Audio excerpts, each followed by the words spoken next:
Hello বন্ধুরা, competitive exam স্টাডিতে তোমাদের সকলকে স্বাগত জানাচ্ছি। আজকে আমরা আলোচনা করব ভারতের কৃষি সম্পর্কে। দেখো, ভারতের কৃষি এই টপিকটা খুব গুরুত্বপূর্ণ। বিভিন্ন পরীক্ষায় কিন্তু এখান থেকে প্রশ্ন দেখতে পাওয়া যায়। তো আমি চেষ্টা করেছি ভারতের কৃষি টোটাল বিষয়টাকে এক জায়গায় দেখানোর। তো তোমরা সম্পূর্ণ ভিডিওটি দেখো, তাহলে তোমাদের কোনো ডাউট থাকবে না। চলো দেখে নিই। প্রথমে হচ্ছে কিছু ভারতের কৃষি সংক্রান্ত তথ্য। দেখো, ভারতের মোট কর্মনিযুক্ত জনসংখ্যার 49% কিন্তু কৃষি সম্পর্কিত বিভিন্ন কাজে নিযুক্ত। তার মানে ভারতের টোটাল জনসংখ্যার 49% কিন্তু কৃষি কাজের সঙ্গে যুক্ত আছে। এরপর হচ্ছে 2016-17 সালের ভারতের সামগ্রিক মূল্যযুক্ত মানের 17.4% কৃষি ও সংশ্লিষ্ট কাজ থেকে আসে। তাহলে ভারতের সামগ্রিক মূল্যযুক্ত মানের 17.4% কিন্তু কৃষি ও সংশ্লিষ্ট কাজ থেকে আসে। এরপর হচ্ছে মোট ভৌগোলিক এলাকা হচ্ছে কতটুকু ভারতের 328.7 মিলিয়ন হেক্টর। তাহলে ভারতের মোট ভৌগোলিক এলাকা কতটুকু? 328.7 মিলিয়ন হেক্টর। এরপর হচ্ছে মোট চাষযোগ্য জমি কতটুকু আছে? 198.4 মিলিয়ন হেক্টর। তাহলে ভারতের মোট চাষযোগ্য জমি অর্থাৎ গ্রস ক্রপড এরিয়া কতটুকু আছে? 198.4 মিলিয়ন হেক্টর। এরপর হচ্ছে ভারতের প্রকৃত সেচ সেবিত এলাকা কতটুকু আছে? 68.4 মিলিয়ন হেক্টর। তো ভারতের প্রকৃত সেচ সেবিত এলাকা কতটুকু আছে? মানে যে এলাকাটাতে কী করা হয়, সেচ কাজের সাহায্যে কৃষিকাজটা করা যায়, সেটা হচ্ছে সেচ সেবিত এলাকা, 68.4 মিলিয়ন হেক্টর। এরপর হচ্ছে কৃষিজ পণ্য উৎপাদনে বিশ্বে ভারতের স্থান। দেখো, ভারতে বিভিন্ন ধরনের শস্য ফসল কিন্তু চাষ করা হয়। যেমন কী কী আছে? ধান, গম, পাট, তুলো, চাই, ডাল ইত্যাদি। ধান উৎপাদনে ভারত কিন্তু বিশ্বে হচ্ছে দ্বিতীয় স্থান অধিকার করে আছে। গম উৎপাদনে হচ্ছে দ্বিতীয়, পাট উৎপাদনে প্রথম, তুলো উৎপাদনে দ্বিতীয়, চা উৎপাদনে দ্বিতীয়, ইক্ষু উৎপাদনে দ্বিতীয়, ডাল উৎপাদনে প্রথম, দুধ উৎপাদনে প্রথম। তাহলে মূলত তিনটি ফসল উৎপাদনে, একটি হচ্ছে দুধ উৎপাদনে কিন্তু ভারত হচ্ছে প্রথম স্থান অধিকার করেছে। একটা হচ্ছে পাট, ডাল আর দুধ। পাটটা কিন্তু হচ্ছে তন্তু জাতীয় ফসল।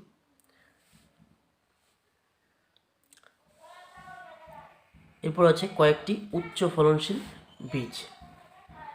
দেখো, ধানের কয়েকটি উচ্চ ফলনশীল বীজ হচ্ছে IR-8, Jaya, Ratna, SLR-1, Taichung, Gobinda, Pankaj.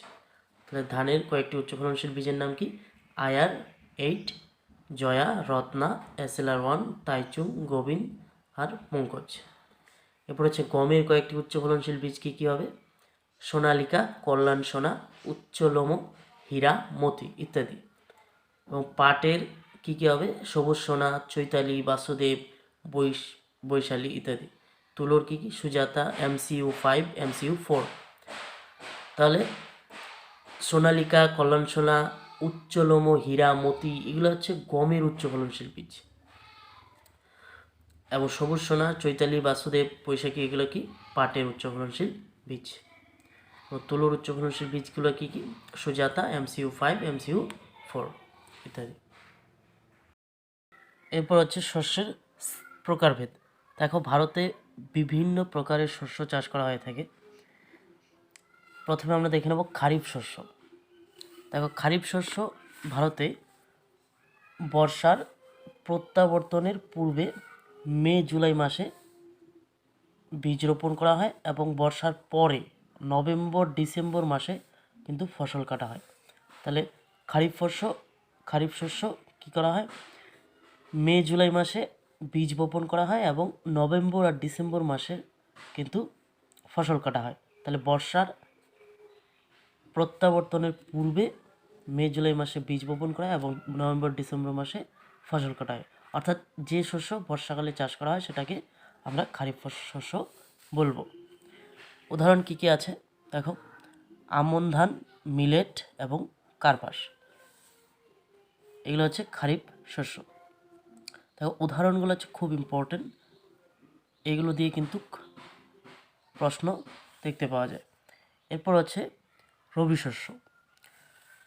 যে শস্যটা শীতকালে চাষ করা হয় তাকে আমরা রবি শস্য বলবো।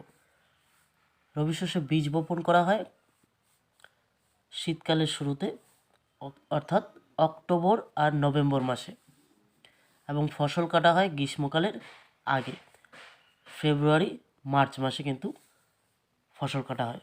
তাহলে রবি শস্য শীতকালে চাষ করা হয়।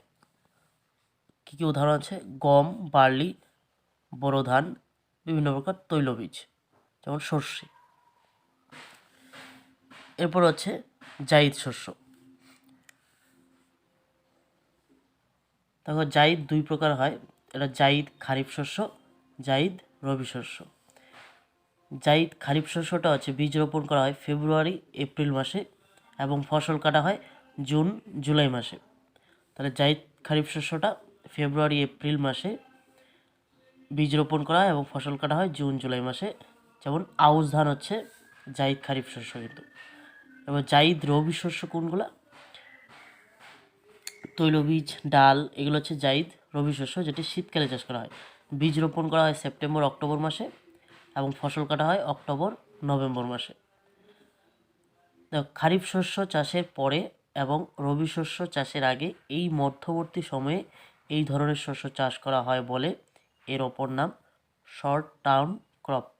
তাহলে শর্ট টার্ম ক্রপ কোন শস্যের অপর নাম, জায়িদ শস্যের অপর নাম। কারণ কি, কারণ হচ্ছে এই শস্য রবি শস্য চাষের আগে এবং খারিফ শস্য চাষের পরে চাষ করা হয়, এই জন্য। উদাহরণ কী কী আছে, তৈলবীজ এবং ডাল। তাহলে আউশ ধান, তৈলবীজ, ডাল ইত্যাদি হচ্ছে জায়িদ শস্যের উদাহরণ। এরপর হচ্ছে কিছু খাদ্যশস্য চাষ করা হয় ভারতে। খাদ্যশস্য কী কী আছে, সেটা আমরা খাদ্যশস্য খাদ্যরূপে ব্যবহার করি, ধান, গম, জোয়ার, বাজরা ইত্যাদি। ডাল জাতীয় শস্য কী কী আছে, বিভিন্ন ধরনের ডাল, যেমন। এরপর হচ্ছে তৈলবীজ, যেটা থেকে তেল তৈরি করা হয়, সর্ষে, বাদাম, তিল ইত্যাদি। হচ্ছে পানীয় ফসল কী কী চাষ করা হয়, চা, কফি ইত্যাদি। এরপর হচ্ছে জীবিকা সত্তাভিত্তিক ফসল। দেখো যে ফসলটা চাষ করে কৃষক সম্পূর্ণটাই নিজের প্রয়োজনে লাগায়, অর্থাৎ জীবিকা নির্বাহ করে, তাকেই আমরা জীবিকা সত্তাভিত্তিক কৃষি কিন্তু বলবো। যেমন পশ্চিমবঙ্গের ধান চাষ। পশ্চিমবঙ্গে সাধারণত ধান চাষটা মূলত নিজের জীবন নির্বাহের জন্যই কিন্তু কৃষক করে থাকে, এই জন্য এটাকে কী বলা হবে, জীবিকা সত্তাভিত্তিক ফসল।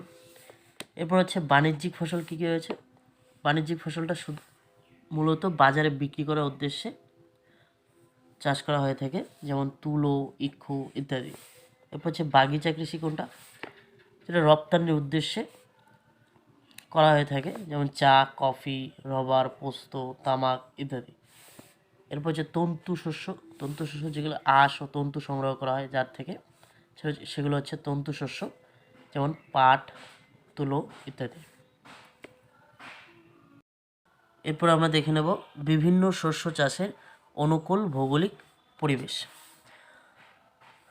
দেখো প্রথম হচ্ছে ধান। ধান চাষের উষ্ণতা কতটুকু প্রয়োজন বা কতটুকু উষ্ণতা সুইটেবল হচ্ছে 20 ডিগ্রি থেকে 30 ডিগ্রি সেলসিয়াস, বৃষ্টিপাত 100 থেকে 200 সেন্টিমিটার। এবং কোন মৃত্তিকায় ধান চাষটা ভালো হয়, এটা হচ্ছে পলি মৃত্তিকা। এরপর হচ্ছে গম। গমটা হচ্ছে 15 ডিগ্রি থেকে 25 ডিগ্রি সেলসিয়াস উষ্ণতায় গম চাষ ভালো হয়, বৃষ্টিপাত হচ্ছে 50 থেকে 100 সেন্টিমিটার। কোন মৃত্তিকায় গম চাষটা ভালো হবে, দোআঁশ ও কাদামাটিতে। তাহলে তো আমরা সবাই জানি যে গম হচ্ছে শীতকালের ফসল, সেই জন্য উষ্ণতাটা মাঝারি এবং বৃষ্টিপাতও মাঝারি প্রকৃতির দরকার হয়। এবং কোন মৃত্তিকায় গম চাষটা ভালো হবে? দোআঁশ এবং কাদামাটিতে। এরপর হচ্ছে পাট, যেটা 25 ডিগ্রি থেকে 35 ডিগ্রি সেলসিয়াস উষ্ণতায় ভালো হয় এবং 150 থেকে 200 সেন্টিমিটার বৃষ্টিপাতের কিন্তু প্রয়োজন। কোন মৃত্তিকায় পাট চাষটা ভালো হবে? উর্বর দোআঁশ মাটি ও এঁটেল মাটিতে কিন্তু পাট চাষটা ভালো হবে। এরপর হচ্ছে চা, 16 ডিগ্রি থেকে 30 ডিগ্রি সেলসিয়াস উষ্ণতার প্রয়োজন। বৃষ্টিপাত হচ্ছে 150 থেকে 250 সেন্টিমিটার কিন্তু বৃষ্টিপাতের। এরপর হচ্ছে তুলোটা হচ্ছে 20 ডিগ্রি থেকে 35 ডিগ্রি সেলসিয়াস উষ্ণতায় তুলো চাষটা ভালো হয় এবং 65 থেকে 100 সেন্টিমিটার উষ্ণতায় কিন্তু 65 থেকে 100 সেন্টিমিটার বৃষ্টিপাতে কিন্তু তুলো চাষটা ভালো হবে। তুলো চাষটা মূলত কৃষ্ণ মৃত্তিকা বা রেগুর মৃত্তিকায় কিন্তু তুলো চাষটা ভালো হয়। তাহলে কোন মৃত্তিকায় তুলো চাষ ভালো হয়? কৃষ্ণ মৃত্তিকা বা রেগুর মৃত্তিকা। এরপর হচ্ছে রবার চাষটা হচ্ছে 20 ডিগ্রি থেকে 34 ডিগ্রি সেলসিয়াস উষ্ণতায় রবার চাষ ভালো হয় এবং রবার চাষটা হচ্ছে 250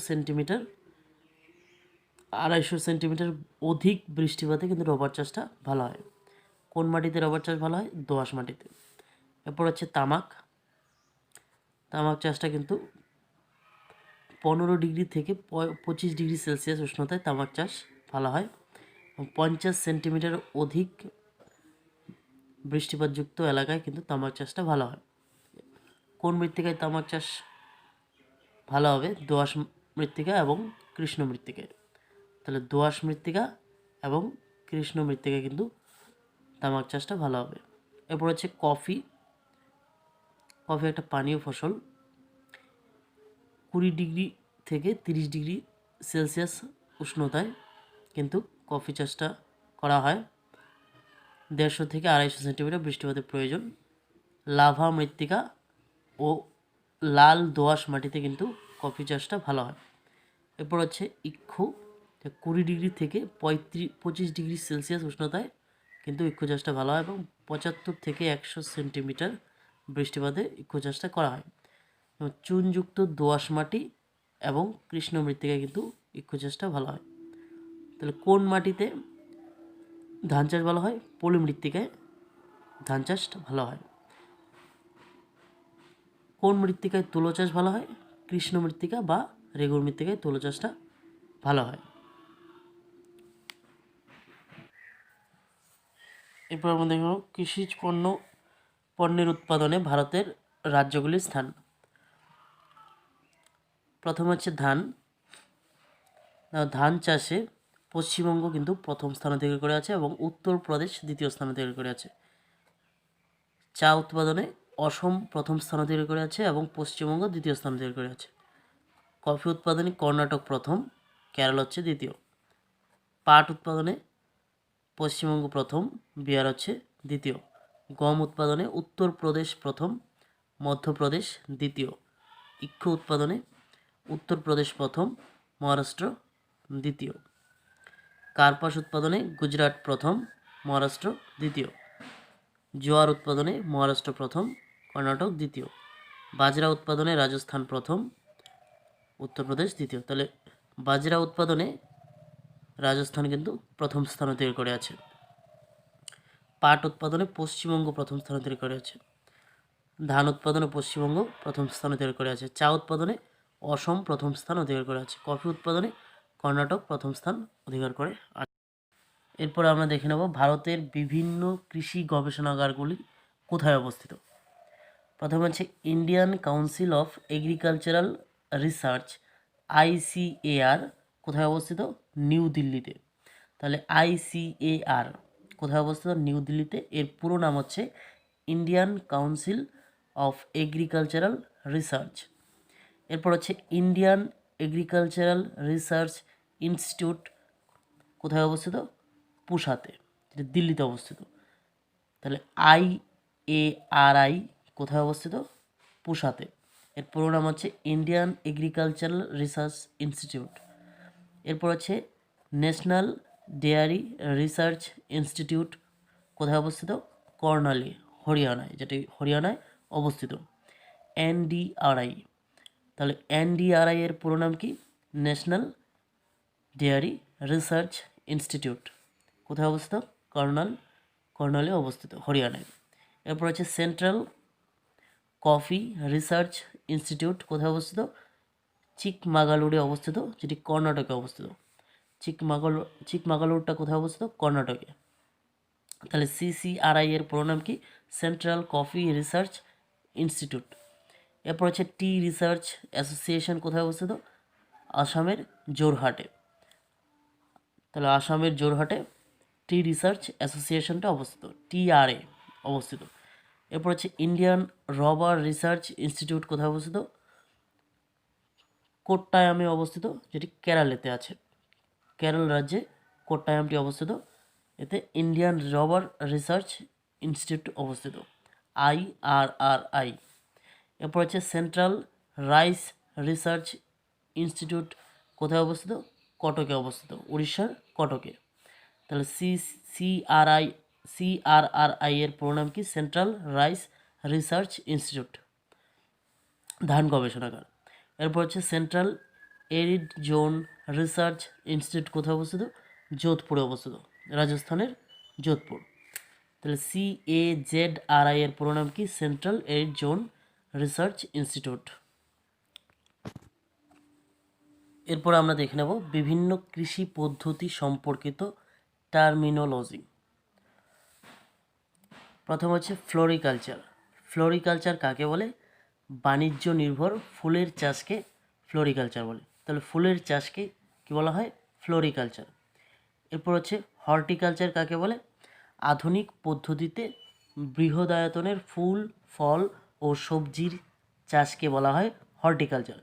তাহলে আধুনিক পদ্ধতিতে ফুল, ফল ও সবজির চাষকে কি বলা হয়? হর্টিকালচার বলা হয়। এরপর হচ্ছে ভিটিকালচার। ভিটিকালচার কাকে বলা হয়?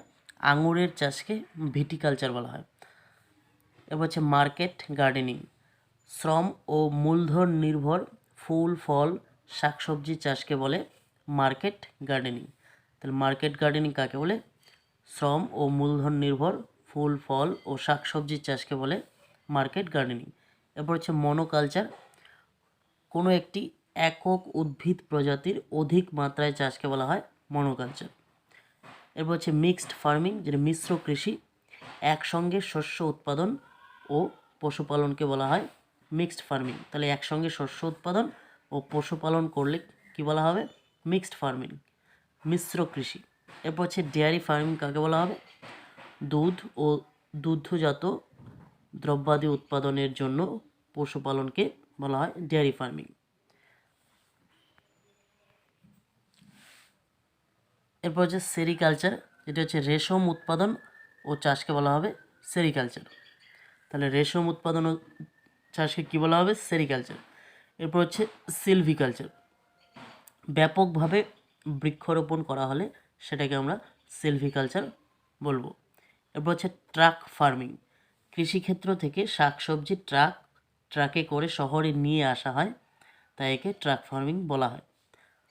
শহর উপকূলবর্তী অঞ্চলগুলি থেকে শাকসবজি ট্রাকে করে শহরে নিয়ে আসাকে বলা হয় ট্রাক ফার্মিং। এরপর হচ্ছে শিফটিং কাল্টিভেশন। প্রাচীন ধরনের স্ল্যাশ এবং বার্ন পদ্ধতিতে কৃষিকার্য করা হয়। প্রতি বছর স্থান পরিবর্তন করে চাষ করা হয়। তাহলে স্থানান্তর কৃষি কি? প্রতি বছর স্থান পরিবর্তন করে চাষ করা হয়। এরপর হচ্ছে নমেডিক হার্ডিং। অনুন্নত উপজাতি দ্বারা স্থানান্তর জীবনধারণ ভিত্তিক পশুপালন ব্যবস্থাকে যাযাবরী পশুপালন বলে। এরপর হচ্ছে ইন্টারকালচার। একই জমিতে বিভিন্ন সারিতে 2-3 ধরনের শস্য চাষকে বলা হবে ইন্টারকালচার। তাহলে ইন্টারকালচার কাকে বলা হবে? একই জমিতে বিভিন্ন সারিতে 2-3 ধরনের শস্য চাষকে বলা হয় ইন্টারকালচার। এরপর হচ্ছে এপিকালচার কাকে বলা হবে? মৌমাছি প্রতিপালনকে বলা হয় এপিকালচার। তাহলে মৌমাছি প্রতিপালনকে কি বলা হয়? এপিকালচার বলা হবে। হচ্ছে পমিকালচার কাকে বলা হবে? বাণিজ্যিকভাবে ফল উৎপাদনকে বলা হয় পমিকালচার। বাণিজ্যিকভাবে ফল উৎপাদনকে কি বলা হয়?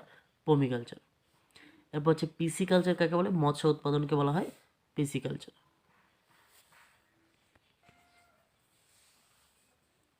এরপর আমরা দেখে নেব ভারত জাতীয় কৃষি নীতি 2000 সালে ভারতের জাতীয় কৃষি নীতি কেন্দ্র সরকার ঘোষণা করে। 2000 সালে 24শে জুলাই কেন্দ্রীয় সরকার জাতীয় কৃষি নীতি ঘোষণা করে। ইহা রেইনবো রেভলিউশন নামেও পরিচিত। তাহলে রেইনবো রেভলিউশন কাকে বলা হয়? জাতীয় কৃষি নীতিকেই বলা হয়। 2000 সালের জাতীয় কৃষি নীতিকে রেইনবো রেভলিউশনও বলা হয়। এরপরে আমরা দেখে নেব কিছু বিপ্লব। প্রথমে হচ্ছে সবুজ বিপ্লব। খাদ্যশস্যের উৎপাদন বৃদ্ধি পাওয়াকে বলা হয় সবুজ বিপ্লব। নীল বিপ্লবকে মাছ উৎপাদন বৃদ্ধিকে নীল বিপ্লব বলে। শ্বেত বিপ্লব দুগ্ধ ও দুগ্ধজাত দ্রব্য উৎপাদন বৃদ্ধিকে বলা হয় শ্বেত বিপ্লব। লাল বিপ্লব কাকে বলে? মাংস এবং টমেটো উৎপাদন বৃদ্ধি পাওয়াকে বলা হয় লাল বিপ্লব। পিত বা হলুদ বিপ্লব কাকে বলা হয়? তৈলবীজ উৎপাদন বৃদ্ধি পাওয়াকে বলা হয় পিত বা হলুদ বিপ্লব। এরপর হচ্ছে বাদামি বিপ্লব। কফি উৎপাদন বৃদ্ধিকে বলা হয় বাদামি বিপ্লব। মধু, ফল, শাকসবজি ইত্যাদির উৎপাদন বৃদ্ধিকে বলা হয় স্বর্ণালী বিপ্লব। এরপর হচ্ছে কৃষ্ণ বিপ্লব কাকে বলে? অচিরাচরিত শক্তি উৎপাদন বৃদ্ধিকে বলা হয় কৃষ্ণ বিপ্লব। এরপর হচ্ছে ধূসর বিপ্লব কাকে বলা হয়? সার উৎপাদন বৃদ্ধিকে বলা হয় ধূসর বিপ্লব। এরপর হচ্ছে গোলাপি বিপ্লব কাকে বলে? চিংড়ি উৎপাদন বৃদ্ধিকে বলা হয় গোলাপি বিপ্লব।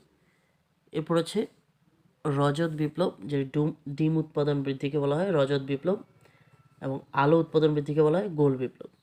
তাকে 1963 সালের বিখ্যাত কৃষি বিজ্ঞানী নরম্যান বোরলগের নেতৃত্বে সবুজ বিপ্লব কিন্তু হয়েছিল।